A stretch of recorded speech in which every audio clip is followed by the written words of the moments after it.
হাদিসু আন বানি ইসরাঈল ওয়ালা হারাজ, বানি ইসরাঈলদের কিছু কেচ্চা কাহিনী সঠিক সূত্রে যদি জানা থাকে মানুষের কাছে বলো, ওয়ালা হারাজ, তাতে কোনো দোষ নেই।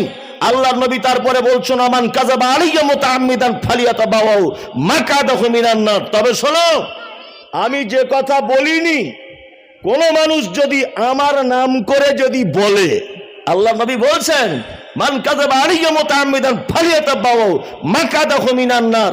যে কথা আমি বলিনি, এই কথা যদি কেউ আমার নাম করে যদি বলে, আল্লাহর নবী বলছেন সেই বক্তার থাকার জায়গা জাহান্নাম। কে বলছেন? আল্লাহর নবী বলছেন। তার মানে বক্তা নেমন্তন্ন করার আগেও ভাবতে হবে যে বক্তা হাদিস কোরআন একটু জানে না বেদের মেয়ে জ্যোৎস্নার গান জানে। ইন্নাল্লাযীনা আমানু ওয়া আমিলুস সালিহাত, যারা আমার প্রতি বিশ্বাস স্থাপন করে এবং যারা সৎ কর্ম করে, এরা হচ্ছে পৃথিবীর শ্রেষ্ঠ মানুষ, আল্লাহ বলছেন। এবার একটা কথা বলি, মানুষের কাছে ভালো হওয়া খুব কঠিন। আচ্ছা, আল্লাহর কাছে ভালো হওয়া সহজ না কঠিন? হ্যাঁ, সহজ। আপনার অর্থ কমে যাক, দেখবেন কুটুম আপনার বাড়িতে আর আসবে না। কুটুম পর্যন্ত ভাববে গেলে টাকা ধার চাইতে পারে। আর আপনি কোনো কুটুম বাড়িতে যাবেন, সে দেখবেন বলবেন না অমুক দিন আসবে, বলছিলে ভাই আসতে হবে না, আমরা বাড়ি থাকবো না। অত মিছে কথা, মানে ভয় করছে যে ব্যবসায় লস খেয়ে গেছে, হয়তো টাকা ধার চাইতে পারে, তাই না? আপনি 4 মাস বিছানায় পড়ে থাকুন, আপনার স্ত্রী দেখবেন অন্য ছেলেকে ফোন করবে, ডাক্তার জবাব দিয়ে দিয়েছে, আপনি আর বাঁচতে পারবেন না। আপনার শাশুড়ি বিরক্ত হবে, আপনার স্ত্রী বিরক্ত হবে, আপনার ভাইয়েরা বিরক্ত হবে। হবে কি হবে না? হবে। আপনার অবস্থান, টাকা পয়সা যদি শেষ হয়ে যায়, এমএলএ, এমপি, মন্ত্রী, গ্রাম পঞ্চায়েত, আপনার আব্বা মা, আত্মীয় স্বজন, বেটা বেটি, কেউ আপনার ডাকে সাড়া দেবে না। সাড়া দেবে? দেবে না। কিন্তু আমার আল্লাহ হসপিটালের বেডে শুয়ে আছেন, পেচ্ছাপ পায়খানা কাপড় করা অবস্থায়, পেটে খাবার নেই, কিচ্ছু নেই, একেবারে অসহায়, মুখে ভাষা বলতে পারছেন না, দেখার কেউ নেই, টাকা নেই, পয়সা নেই, অবস্থান নেই, ব্যক্তিত্ব নেই, কিচ্ছু নেই, সব শেষ, নিরুপায়। ওয়াইজা সাআলাকা ইবাদি, আল্লাহ বলছেন মুহাম্মদ সাল্লাল্লাহু আলাইহি ওয়াসাল্লামকে, আপনাকে লোকে জিজ্ঞাসা করছে আমাকে ডাকার ব্যাপারে, আন্নী ফাইন্নী করিব, বলে দাও তাদেরকে আমি তাদের একেবারে নিকটে থাকি। পৃথিবীর কেউ যদি আপনার ডাক না শোনে, তাহলে শুনবে কে? আল্লাহ। আল্লাহ আপনার ডাক শুনবে। তার মানে আমাদের উচিত তার কাছে একটু ভালো হওয়ার। দুনিয়ার মানুষকে কি বললো আমার দেখে লাভ নেই, ভালো নাই বলতে পারে, আর ভালো বললেও বাকি, না বললেও বাকি। আমরা সবাই চেষ্টা করবো ভালো হবো কার কাছে? আল্লাহর কাছে ভালো হতে। এই আয়াতটার আমি একটু শেষ করে দিই। যদি আপনি ভালো হন, যদি আপনি ভালো হন, তাহলে আপনার প্রাইজ কি? দেখুন, আমার এই কথাগুলো কেউ খারাপ মাইন্ডে নেবেন না। যারা বিভিন্ন রাজনৈতিক দলের সঙ্গে যুক্ত আছেন, আমার এই কথাগুলো খারাপ মাইন্ডে নেবেন না। আমি জাস্ট বোঝানোর জন্য বলছি। পৃথিবীতে সার্টিফিকেট অনেকজন আপনাকে দিতে পারে, সার্টিফিকেট, কিন্তু আপনি যদি সার্টিফিকেটটা দেখিয়ে কোনো কাজ যদি চাইতে চান, যে আমার এত সার্টিফিকেট আমি অর্জন করেছি, এত টাকা খরচা করে আমি এত পজিশনে উঠেছি, আমার একটা কাজ দেন, তাহলে কাজ নেই। তুমি এমনি একটা চায়ের দোকান টোকান করে চালাও, সার্টিফিকেট তোমার দিয়ে দিয়েছি, কিন্তু কর্ম পাবে না। নেই কর্ম তো তোমাকে দেবো কি, তাই না? তারপরে সার্টিফিকেট দিতে পারবে, কিন্তু প্রাইজ দেওয়া সম্ভব নয়, কর্ম দেওয়া সম্ভব নয়, তার অবস্থানের ব্যবস্থা করে দেওয়া এটা সম্ভব নয়।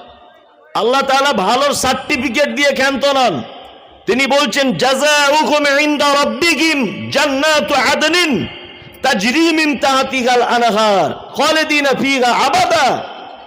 ভালো সার্টিফিকেট দেওয়ার পরে আল্লাহ তাআলা বলছেন জাযাউকুম ইনদা রাব্বিকুম, তোমার রবের পক্ষ থেকে রয়েছে উত্তম প্রতিদান। কি প্রতিদান? জান্নাত আদনিন, চিরস্থায়ী জান্নাত, তাজরি মিন তাহতিহাল আনহার, যার পাদদেশে প্রবাহমান ঝর্ণা, খালিদিনা ফিহা আবাদা, এবং সেই জান্নাতে যারা চিরস্থায়ী বসবাস করবে। রাদিয়াল্লাহু আনহুম, আল্লাহ বলছে আমি তাদের উপরে রাজি, ওয়া রাজু আনহু, তারাও আমার উপরে রাজি। যালিকা লিমান খাশিয়া রাব্বা, এই কারণে তারা আমার উপরে রাজি বা খুশি, আর আমি তাদের উপরে রাজি বা খুশি একটাই কারণ, যালিকা লিমান খাশিয়া রাব্বা, তারা তাদের স্রষ্টাকে ভয় করত। তাই তাহলে ভালো কাজ, ভালো সার্টিফিকেট দেওয়ার পরে আল্লাহ প্রাইজ দিলেন কি? জান্নাত। কি? জান্নাত। আর শুধু জান্নাত নয়, পবিত্র আল কোরআনে যত জায়গায় বান্দার জান্নাতের প্রতিশ্রুতি দেওয়া হয়েছে, বিশেষ কয়েকটা জায়গায় শুধু বলা হয়েছে আবাদা, চিরস্থায়ী তারা জান্নাতে থাকবে। এইরকম শব্দ ব্যবহার করেছে কয়েকটা জায়গায়, চিরস্থায়ী জান্নাতীদের কয়েকটা শব্দ ব্যবহার করা হয়েছে আবাদা। তার ভিতরে এই জান্নাতীদের আল্লাহ তাআলা সার্টিফিকেট দিচ্ছেন, জান্নাতু আদনিন তাজরি মিন তাহতিহাল আনহার, এমন এক জান্নাত চিরস্থায়ী থাকবে যার পাদদেশে প্রবাহমান ঝর্ণা চলবে। এ কি চারটিখানি বড় পুরস্কার? হ্যাঁ, এইবারে চলুন এই আয়াতটার আবার প্রথম দিকে একবার ঢোকা যাক। এই আয়াতটা একটু ব্যাখ্যা বিশ্লেষণ করি। আমি অনেক রকমের বিষয় নিয়ে, মানে অনেক মানুষের আজকে অনেক আবদার আছে। আমি যতক্ষণ এসেছি তখন থেকে শুধু আবদারই চলছে, এইটা একটু বলবেন, এইটা একটু বলবেন। এবার সবার আবদার তো আমি মেটাতে পারবো না, আর এটা সম্ভবও নয়। ওই জন্য আমি কিছু কিছু আবদার মেটানোর চেষ্টা করছি, এবং যেটা ধরবো সেটা একটু ব্যাখ্যা বিশ্লেষণ করে না বললে ব্যাপারটা ক্লিয়ার হবে না। কোরআনের একটা আশ্চর্য এবং খুব খেয়াল করার মতো, দেমাগে ঢোকানোর মতো কথা।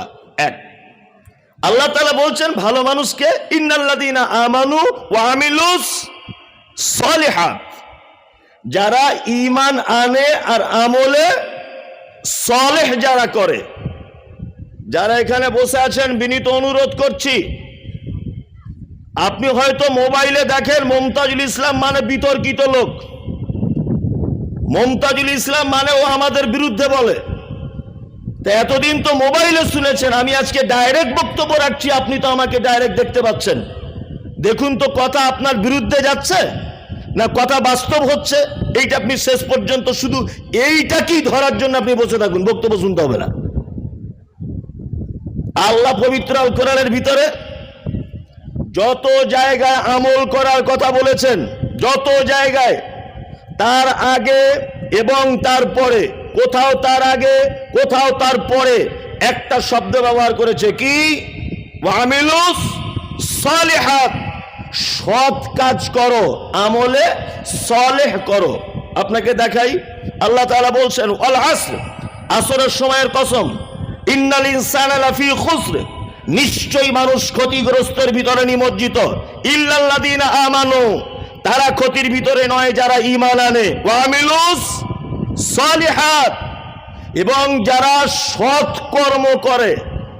চলুন আপনি সূরা মুলকের ভিতরে আল্লাহ তাআলা বলছেন, আল্লাযী খলাকাল মাউতা ওয়াল হায়াতা, হায়াত আর মাউত এই জন্য আমি সৃষ্টি করেছি, লিয়াবলুয়াকুম আইয়ুকুম আহসানু আমালা, তোমাদেরকে পরীক্ষা করা হবে যে তোমাদের ভিতরে আহসানু আমালা, আমলের আগে কি শব্দ এসছে? আহসানু, মানে উত্তম আমল কে করে। তার মানে বুঝতে পারা যাচ্ছে আমলে ভেজাল আছে। আমলে কি ভেজাল আছে? আমলে যদি ভেজাল না থাকবে তা আল্লাহ কেন বলছে বারবার আহসানু আমালা, আমলে সালেহ, এ কথা কেন বলছেন? তিনি এ কথা এই কারণে বলতে চাইছেন যে পৃথিবীতে অজস্র আমল, যে আমলে ভেজাল আছে, ওই জন্য ভেজালকে এড়িয়ে চলার জন্য আল্লাহ বারবার বান্দাকে বলছেন আমলে সালেহ করো, আহসানু আমালা করো, নরমাল আমল করতে যেও না। এই পানি বোতলটা দেখি, আপনাকে একটা পানি পান করার জন্য না, বোঝানোর জন্য, খুলে দরকার নেই। এই দেখুন একটা জিনিস বোঝাই, আমি বাস্তববাদী লোক তো। এই পানিটা কোন একটা কোম্পানি তৈরি করেছে, মানে প্যাকিং করেছে। পানি তো আল্লাহ, এটা প্যাকিংটা সে করেছে। প্যাকিং করার পরে দেখবেন ও লিখে দিয়েছে 100% পরিশুদ্ধ বা 100% শুদ্ধ, 100% খাঁটি লিখেছে না? আচ্ছা, এ লিখলো কেন 100% খাঁটি? কেন লিখেছে? এ লিখেছে এই কারণে অন্য কোন কোম্পানিতে 2 নম্বরই ধরা পড়েছে। অন্য কোম্পানিতে 2 নম্বরই ধরা পড়েছে বলে নিজের সার্টিফিকেট দিতে গিয়ে লিখেছে আমার মাল 100% খাঁটি। কি বলছি বুঝতে পারছেন? আল্লাহ সুবহানাহু ওয়া তাআলা প্লেন বলে দিতে পারতেন তোমরা আমল করো, আমল করো। কেন বলছেন বারবার উত্তম আমল করো, উত্তম আমল করো, আমলে সলে করো, আহসান আমল করো? কেন এই কথা বলছেন? তার মানে বুঝতে পারা যাচ্ছে দুনিয়াতে ভন্ডামি আমলে ভরে গেছে। কি বলছি বুঝতে পারছেন? এই ভন্ডামি আমল থেকে বার হয়ে হাদিস এবং কোরআনের মানদণ্ডে আমলকে আমলে সলে বলা হয়েছে। আমলে সলে বুঝবো কি করে? এটা ভালো কাজ, উত্তম কাজ বুঝবো কি করে? এই উত্তম কাজের মানদণ্ড হিসাবে একটা হাদিস আপনাকে পেশ করাতে পারি। আয়েশা সিদ্দিকা রাদিয়াল্লাহু তাআলা আনহা হাদিস বর্ণনা করছেন, তিনি বলেন মান আমিলা আমালান লাইসা আলাইহি আমরুনা ফাহুয়া রাদ্দুন। মানুষ যদি কোনো আমল করে আর সেই আমল যদি আল্লাহর নবীর পক্ষ থেকে কোনো প্রমাণ যদি না থাকে, আল্লাহর নবীর পক্ষ থেকে কোনো নির্দেশ যদি না থাকে, ফাহুয়া রাদ্দুন, সে আমল বাতিল। সে আমল কি? বাতিল। তার মানে প্রত্যেক আমল করার আগে যাচাই বাছাই করে নিতে হবে এই আমলটা আল্লাহর নবী সাল্লাল্লাহু আলাইহি ওয়াসাল্লাম করেছিলেন কি না, তাই না? আমলের সলের মানদণ্ড আরেকটা বলি। আল্লাহ তাআলা বলছেন ওমা আতাকুমুর রাসূল ফাখুযুহু ওমা নাহাকুম আনহু ফান্তাহু। আল্লাহ বলছে আমার নবী যতটুকু দেয় ততটুকুই গ্রহণ করো, আর আমার নবী যেটা নিষেধ করে তোমরা তার থেকে দূরে থাকো। তার মানে আমল করার আগে দেখতে হবে যে এই আমলটার ব্যাপারে আল্লাহর নবী কতটা দিয়েছেন আর আল্লাহর নবী কতটা নিষেধ করেছেন, এইটা দেখতে হবে আগে। কি বলছি বুঝতে পেরেছেন? আপনি যদি মাস্টারি করে ভালো মনে করেন তাহলে সেটা ভালো নয়, সেটা ভালো নয়। মুহাম্মদ সাল্লাল্লাহু আলাইহি ওয়াসাল্লাম বিদায় হজে ভাষণ দিতে গিয়ে বলছেন আল্লাহু আশহাদু, আল্লাহু আশহাদু, আল্লাহু আশহাদু, আল্লাহ তুমি সাক্ষী থাকো, সাহাবীগণ তোমরা সাক্ষী থাকো। আল ইয়াউমা আকমালতু লাকুম দীনাকুম ওয়া আতমামতু আলাইকুম নি'মাতি ওয়া রাযীতু লাকুমুল ইসলাম দীনা। আজকে ইসলাম পরিপূর্ণ হয়ে গেছে, আমাকে দিয়ে ইসলামের পরিপূর্ণতা ঘোষণা করে দেওয়া হয়েছে। চুল পরিমাণ ইসলামের ভিতরে কিছু ঢোকানো যাবে না, এতে থেকে কিছু বার করাও যাবে না, কিচ্ছু বার করা যাবে না। তার মানে আপনি ইসলামের ভিতরে নতুন কিছু ঢোকাতে চাইছেন, মানে মুহাম্মদ সাল্লাল্লাহু আলাইহি ওয়াসাল্লামকে দিয়ে ইসলাম পরিপূর্ণ হয়নি, এটা আপনি বোঝাতে চাইছেন। আপনাকে বারবার যখন বলা হয়েছে এটা আল্লাহর নবী বলেছেন, আপনি বারবার তখন কথা রিপিট করেছেন এটা অমুক হুজুর বলেছে। তার মানে আল্লাহর নবী ইসলাম বুঝতে পারেনি, তোমার হুজুর বুঝেছে ইসলাম। আল্লাহর নবী ইসলাম বুঝতে পারেনি, তোমার হুজুর ইসলাম বুঝেছে। অথচ মুহাম্মদ সাল্লাল্লাহু আলাইহি ওয়াসাল্লামের উপরে কোরআনের আয়াত অবতীর্ণ হয়েছে আল ইয়াউমা আকমালতু লাকুম দীনাকুম ওয়া আতমামতু আলাইকুম নি'মাতি ওয়া রাযীতু লাকুমুল ইসলাম দীনা। আজকে ইসলাম পরিপূর্ণ। তার মানে আমল করার ব্যাপারে খুব চিন্তা ভাবনা করে আমল করতে হবে। কি বলছি বুঝতে পারছেন? আপনি তো বেশ চালাক লোক, আপনি তো খুব চালাক লোক। চালাক লোক না, আপনি এত চালাক, আপনি বাজারে ঢেঁড়স কিনলে আগা ভেঙে দেখেন পাকা না কচি। আপনি এত চালাক, আপনি লাউ কিনলে তলাতে গোপনে নখ ঢুকিয়ে দেন কচি না পাকা। আপনি এত চালাক, 10 টাকা কেজি সিম কিনলে 4 বার লাইটে দেখেন ভিতরে পোকা আছে কিনা। আপনি এত চালাক, 10 টাকা কেজি বেগুন কিনলে যাচাই করেন বেগুনে ফুটো করা আছে কিনা। আপনি এত চালাক, জমি কিনলে তার পিঠ দলিল চেক করেন, পচ্চা খতিয়ান দেখে নেন, এমনিতে তো নেন না। নেন না। আপনি প্রত্যেক কাজে যাচাই বাছাই করতে পারেন। আর আপনি একটা আমল করে জান্নাতে যেতে চাইছেন, ওই আমলটা আল্লাহর নবী করেছিলেন কিনা একটু দেখা লাগবে কি লাগবে না? লাগবে। আপনার হুঁশ হয় না? আমি বক্তব্য রাখতে রাখতে কোনো এক জায়গায় একটা কথা বলেছিলাম যে দেখুন তো একটু চিন্তা ভাবনা করে ব্যাপারটা কেমন লাগছে। দেখুন, আল্লাহ নবী সাল্লাল্লাহু আলাইহি ওয়াসাল্লাম শাবান মাসে আরবি শাবান মাসে বেশি বেশি করে তিনি রোজা পালন করতেন। কারণ আল্লাহ নবী বলছেন যে একটা মানুষের বাৎসরিক হিসাব আল্লাহর নিকটে শাবান মাসে পেশ করা হয়। তা আল্লাহ নবী বলছেন আমি এই কারণে বেশি বেশি রোজা রাখি এই মাসে, যে আমার হিসাব যখন পেশ করা হবে কি আল্লাহর দরবারে, আমি যেন তখন রোজা অবস্থাতে থাকি। তাহলে ফেরেশতারা বলবে আল্লাহ তোমার অমুক বান্দা এখন রোজা অবস্থাতে আছে। এইটার জন্য আল্লাহ রসুল বেশি বেশি করে কি করতেন? রোজা রাখতেন, তাই না? এছাড়া শাবান মাসে আর কোন রকমের ইবাদত হাদিস এবং কোরআন থেকে প্রমাণ পাওয়া যায় না। আমি তদন্ত করে দেখছি আর পাচ্ছি না। এটা আমি আমার জ্ঞান তদন্ত করছি, আপনার তদন্তে থাকলে থাকতে পারে। কিন্তু 15ই শাবানের দিন কিছু কিছু জায়গা আছে, এই কথাটা শুনলে আপনি বলবেন বিরোধিতা করছে, কিন্তু দেখুন বিরোধিতা কিনা। আপনি আজকে শিক্ষিত মানুষ, এখানে অনেক আলেম ওলামারা আছেন, পাশে মেমারি বিশাল বড় মাদ্রাসা। আপনাদের কাছে অনুরোধ, আপনারা আমার কথা বোঝার চেষ্টা করুন, এছাড়া আর কিছু নয়। দেখুন আপনি আপনার কাছে কেমন লাগে। আমি কোন এক বক্তব্যতে বলেছি যে 15ই শাবানের শবে বরাতের দিন হালুয়া রুটি করা চলবে না, কোন একটা বক্তব্যতে বলেছি। তা কিছু হুজুর আমাকে এত গাল দিচ্ছে মোবাইলে, মানে মা বোন বউ খালা নানি সব এক জায়গায় করে দিচ্ছে, যে ও বলেছে হালুয়া করা যাবে না। তা আমি জিজ্ঞেস করছি হালুয়া কেন করেন? তা বলছে নবীর দাঁত ভেঙে দিয়েছিল, নবী শক্ত জিনিস খেতে পারেনি, নরম নরম জিনিস খেতেন, ওই জন্য হালুয়া করেছি। হ্যাঁ, খালা হালুয়া করেছে, তাহলে নবীর দাঁত ভেঙে দিয়েছিল বলে, তাই তো? আচ্ছা, শবে বরাত হয় কোন মাসে আরবি? শাবান মাসের 15 তারিখে, তাই না? তাহলে শাবান মাস শেষ হতে কতদিন বাকি? 15 দিন। শাবানের পরের মাসটার নাম কি? রমজান। রমজানের 1 মাস, শাবানের এদিকে 15 দিন, ভালো করে হিসাব করবেন। তাহলে রমজানের পরের মাসটার নাম কি? শাওয়াল, যে মাসে ঈদ হয় শাওয়াল, তাই না? তাহলে এদিকে 1.5 মাস, মানে 1 মাস 45 দিন, এদিকে 15, 30, 45। শাওয়াল মাসের 1, 2, 3, 4, 5, 6, 7 তারিখে উহুদের ময়দানে আল্লাহ রসুলের তীরের আঘাত লেগে দাঁত ভেঙে গেছে। তার মানে আল্লাহ নবী সাল্লাল্লাহু আলাইহি ওয়াসাল্লামের দাঁত ভেঙেছে শাওয়াল মাসের 7 তারিখে, আর তার 1 মাস 22 দিন আগে খালা আমার হালুয়া করেছে দাঁত ভেঙেছে বলে। তার মানে যুক্তিতেও ভুল। আমার ছেলে হঠাৎ করে বলছে আব্বা তোমার আর মায়ের বিয়েতে বরযাত্রী গিয়েছিলাম, মনে আছে? আচ্ছা, এটা কোনোদিন সম্ভব? তোর মাকে বিয়ে করবো, তোর মায়ের কাছে থাকবো, তুই পেটে আসবি, 9 মাস পেটে থাকবি, তবে তো তুই পৃথিবীতে আসবি। তা তোর আর আমার মায়ের, তোর মায়ের আর আমার বিয়েতে তোর যাওয়া কি সম্ভব?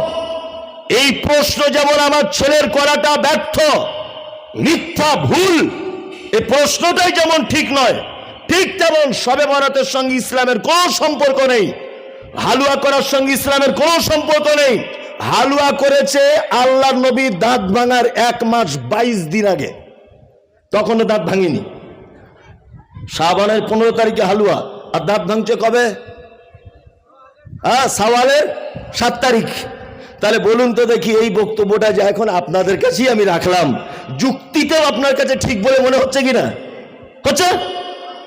তো কোনো হাদিস কোরআন জানা লাগবে না আপনার, এতটুকু ডেট গুলো শুধু মুখস্থ করে নেন, কোন ডেটে কি হয়েছে। আশ্চর্যকর ব্যাপার। প্রত্যেক জিনিস আমরা আমল করে করব ইনশাআল্লাহ। আর আমি আর একটা কথা বলি, বর্তমানে জলসা শোনা খুব সহজ, বক্তব্য দেওয়া খুব কঠিন, খুব কঠিন। কারণ আল্লাহ নবী সাল্লাল্লাহু আলাইহি ওয়াসাল্লাম একটা ভয়ঙ্কর কথা বলেছেন। কি? আল্লাহ নবী বলছেন বাল্লিগু আন্নি ওয়ালাউ আয়াত, আমার পক্ষ থেকে যদি কোনো কথা জানা থাকে মানুষকে পৌঁছাও। কার পক্ষ থেকে? আল্লাহর নবীর পক্ষ থেকে যদি কোনো কথা জানা থাকে তাহলে মানুষের কাছে দাওয়াত দাও। হাদিসো আন বানি ইসরাঈল ওয়ালা হারাজ, বানি ইসরাঈলদের কিছু কেচ্চা কাহিনী সঠিক সূত্র যদি জানা থাকে মানুষের কাছে বলো, ওয়ালা হারাজ, তাতে কোনো দোষ নেই। আল্লাহর নবী তারপরে বলছেন, আমান কাযাবা আলাইয়া মুতাআম্মিদান ফালিয়াতাবাওয়াউ মাকাদাহু মিনান নার। তবে শোনো, আমি যে কথা বলিনি, কোন মানুষ যদি আমার নাম করে যদি বলে, আল্লাহর নবী বলছেন, মান কাযাবা আলাইয়া মুতাআম্মিদান ফালিয়াতাবাওয়াউ মাকাদাহু মিনান নার। যে কথা আমি বলিনি, এই কথা যদি কেউ আমার নাম করে যদি বলে, আল্লাহর নবী বলছেন সেই বক্তার থাকার জায়গা জাহান্নাম। কে বলছেন? আল্লাহর নবী বলছেন। তার মানে বক্তা নেমন্তন্ন করার আগেও ভাবতে হবে যে বক্তা হাদিস কোরআন একটু জানে, না বেদের মেয়ে জ্যোৎস্নার গান জানে।